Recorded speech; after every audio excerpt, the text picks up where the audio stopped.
दोस्तों 12 अक्टूबर सन 1972 के दिन साउथ अमेरिका से एक एरोप्लेन उरुग्वे एयरफोर्स का फ्लाइट 571 दोस्तों चिली के सेंटियागो एयरपोर्ट के लिए उड़ान भरता है। इस फ्लाइट में दोस्तों बता दें 45 लोग सवार होते हैं दोस्तों, 9 क्रू मेंबर और सभी लोग बता दें रग्बी टीम के टीम मेंबर होते हैं और उनके फैमिली मेंबर होते हैं। लेकिन दोस्तों बीच में इनके साथ एक ऐसी घटना घटती है जिसकी वजह से इन्हें अपनी जान भी गंवानी पड़ती है और कुछ लोग जिंदा बचते हैं तो उन्हें इंसान का मांस खाना पड़ता है दोस्तों, तब जाकर वो बचते हैं। बहुत सर्वाइव करना पड़ता है उन्हें।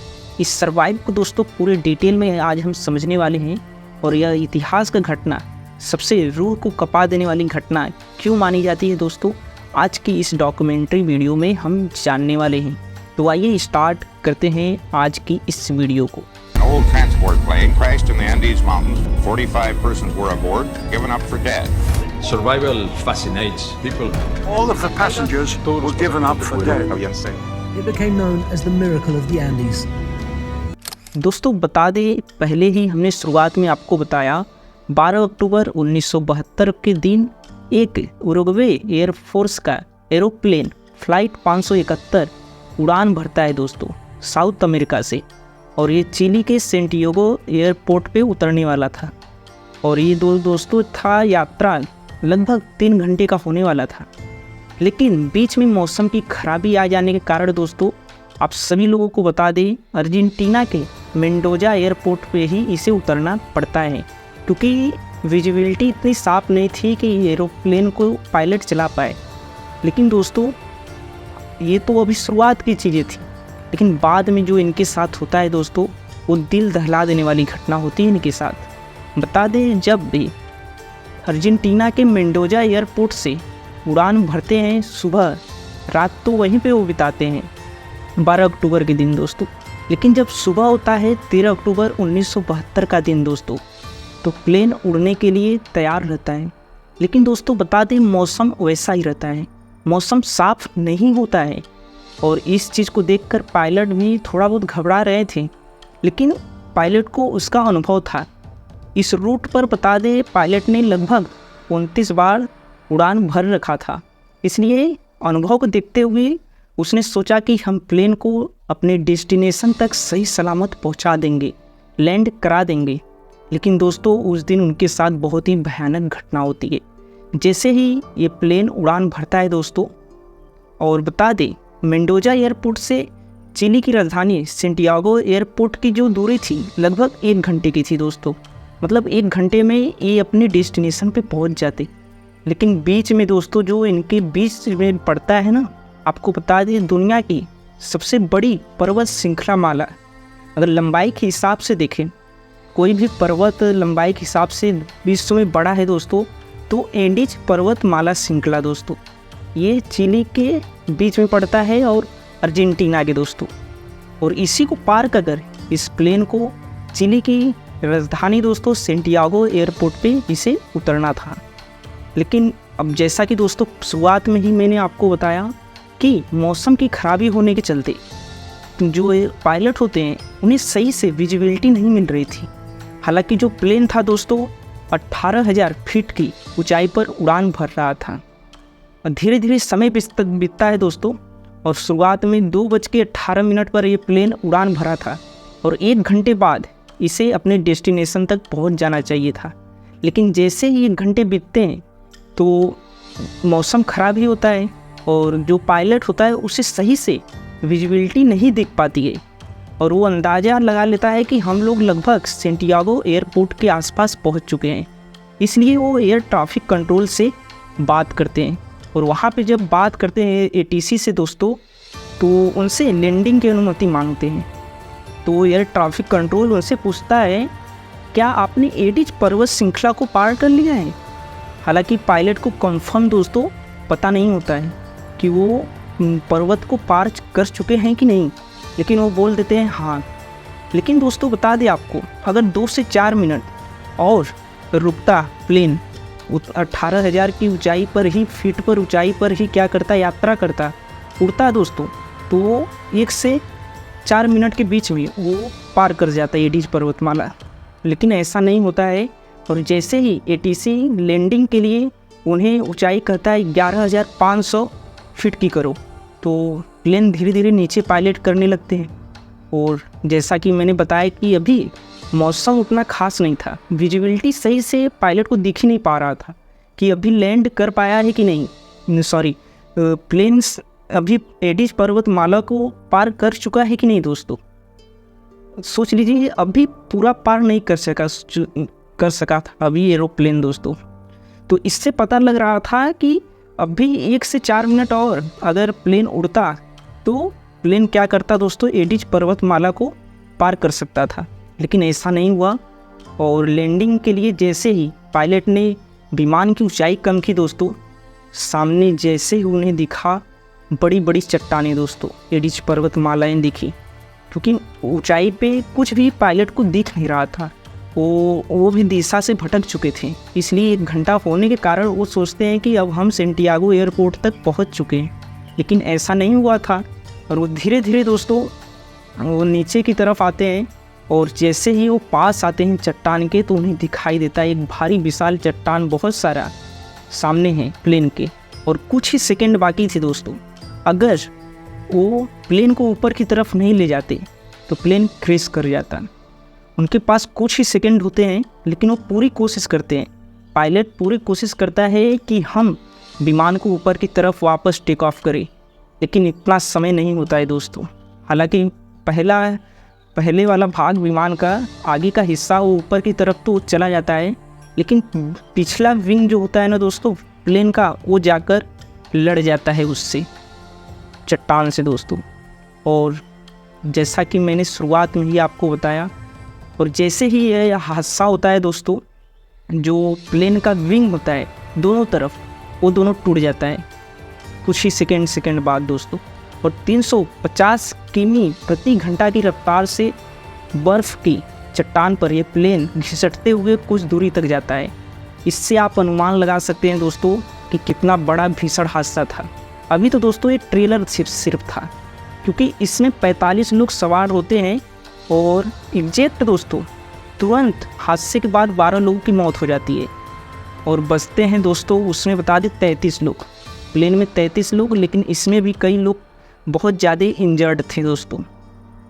अब दोस्तों बात आती है, प्लेन क्रैश कर जाता है, लेकिन यहाँ तक तो एक नॉर्मल सी बात थी कि बहुत सारे लोग बच चुके थे। लेकिन जहाँ पे ये पॉइंट क्रैश किया था ना दोस्तों, वहाँ का टेम्परेचर आपको बता दें तो -30 डिग्री सेल्सियस था। इससे आप अनुमान लगा सकते हैं कि कितना भीषण वहाँ पे नुकसान हो सकता है अगर रेस्क्यू टीम अगर नहीं आती है कुछ समय बाद तो दोस्तों वहाँ पे। लेकिन दोस्तों 13 अक्टूबर 1972 के दिन आपको बता दें ये हादसा होता है, और इस दिन जैसे ही कुछ समय ख़त्म होते हैं, मतलब 1-2 घंटे बीतते हैं, तो चिली को पता चलता है कि ये प्लेन इतना देर से अभी उड़ान भरा है, अभी तक हमारे एयरपोर्ट पे आया क्यों नहीं।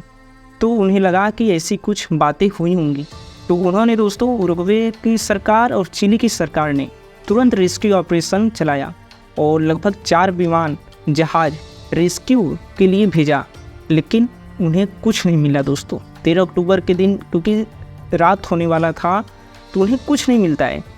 और जो सर्वाइवर थे दोस्तों, जो यात्राएं कर रहे थे, यात्री थे, वो बुरी तरीके से इंजर्ड थे, और अगर उन्हें तुरंत रेस्क्यू नहीं किया जाता तो सोचिए -30 डिग्री सेल्सियस में जहाँ का तापमान -30 चला जाता हो दोस्तों, वहाँ पे जीवन को गुजारना नामुमकिन था, और उन्हें तुरंत रेस्क्यू करना दोस्तों बहुत ज़रूरी था।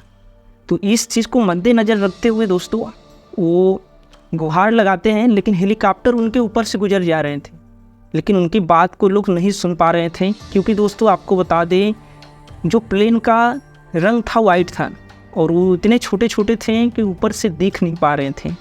हालांकि उन्होंने बहुत कोशिश किया। 14 अक्टूबर के दिन इन्होंने फिर रेस्क्यू ऑपरेशन चलाए, लगभग 10 जहाज़ इन्होंने भेजा रेस्क्यू के लिए, लेकिन फिर वही चीज़ हो रहा था दोस्तों, ऊपर से विमान चले जा रहे थे। इन्होंने कोशिश किया दोस्तों कुछ लिख कर हम इशारा करें।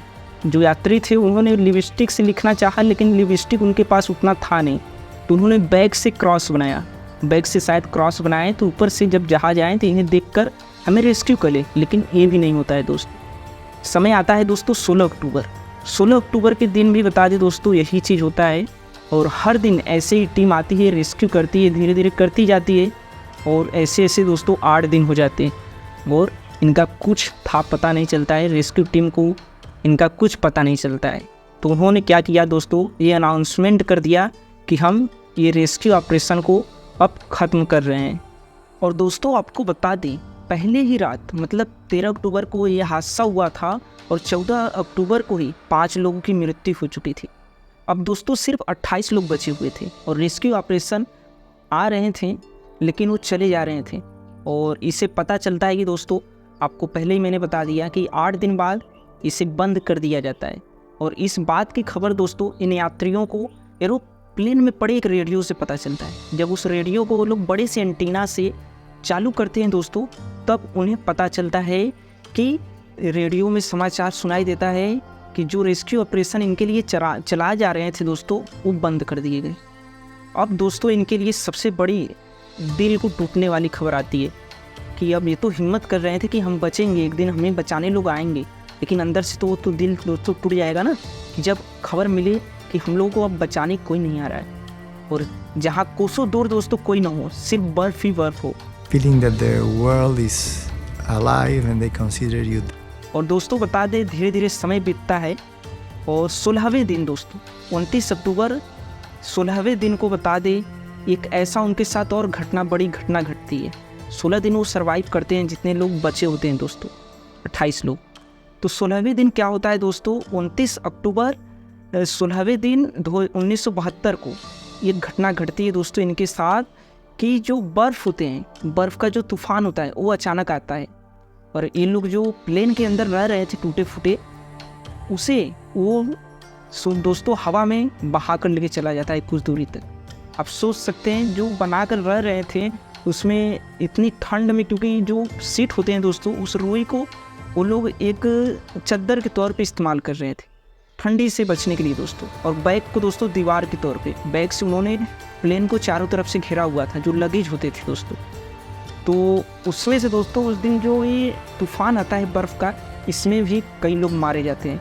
28 लोग बचे होते हैं दोस्तों और 8 लोग मारे जाते हैं।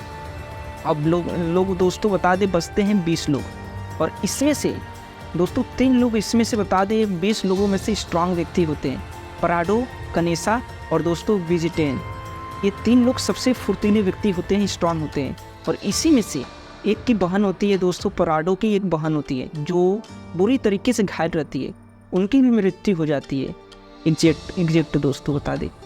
और अब जनसंख्या बचती है दोस्तों उनकी 19 दोस्तों। अब वो निर्णय लेते हैं कि अगर हम ऐसे ही रहें यहाँ पे, अगर ऐसे ही रहें तो हम एक भी नहीं बचेंगे, एक के बाद एक ऐसे ही मारे जाएंगे।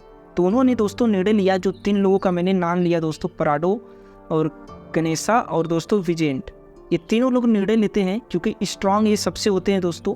तो ये निर्णय लेते हैं कि हम अब यात्रा करेंगे, हम तीनों लोग जाएंगे, ढूंढेंगे, अगर कहीं पे हमें गांव टापू एरिया दिखता है तो हम आपसे संपर्क करेंगे। यात्रियों से ये बात बोलते हैं तीनों लोग और यही तीनों लोग स्ट्रांग होते हैं। और हालांकि दोस्तों पहले ही बता दें जब घटना होता है तो पराडो कोमा में चले जाते हैं, लेकिन कुछ दिन बाद कोमा में से बाहर आ जाते हैं और ये सबसे स्ट्रांग होते हैं। तो जो पराडो होते हैं और केनस होते हैं और विजेंट होते हैं, तो ये तीनों लोग दोस्तों निर्णय लेते हैं कि हम अब एक बड़ी लंबी दूरी यात्रा करेंगे और मदद के लिए आगे बढ़ेंगे। हो सकता है किसी से हमारा संपर्क हो जाए और हम बच जाए दोस्तों।